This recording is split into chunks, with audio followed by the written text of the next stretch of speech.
grew up about 5 miles right across the woods over here, so I'll call Spidey's Corner home also. Always have and always will. As you've heard today, hollering is the oldest form of communication there ever was.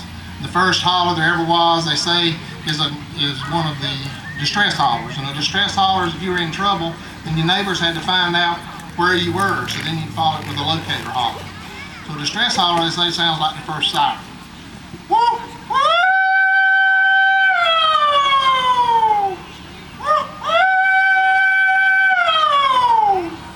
I got lost picking huckleberries one time with my granddaddy when I was a little boy.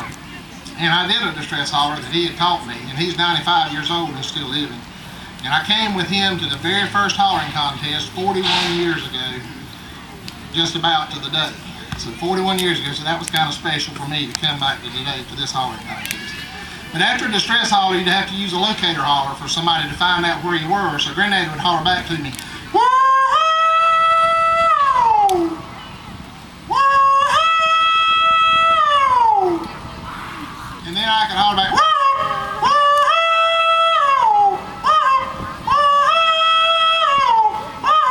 And then somebody could find you."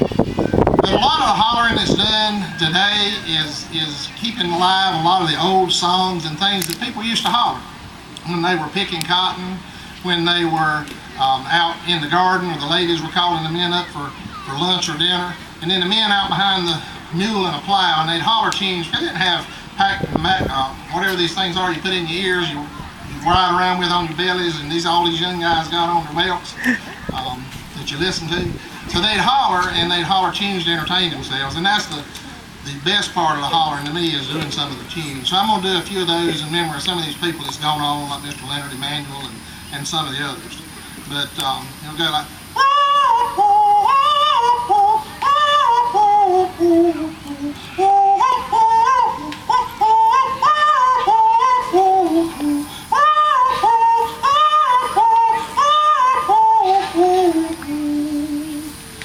another one people would do that Mr. Emanuel used to do, he did a couple of little short songs, and he'd sing one phrase, and then he would holler a phrase of it, and then he'd sing another phrase. And I'm going to just holler a couple of phrases of the two songs he did. One was "The Whale Swallowed Jonah," and then the other one is, you'll know it when you hear it.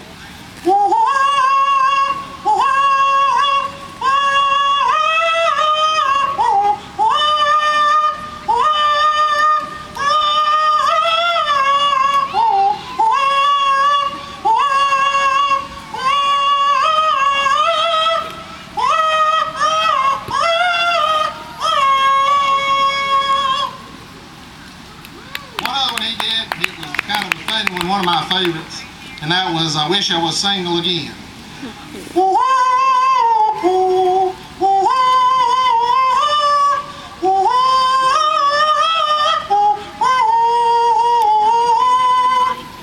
I'm going to close with a gospel hymn. It's always been my signature, in memory of my grandmother that I lost in July of last year, and my dad that I lost in 2005. You've heard it before, and you'll hear it again, I'm sure.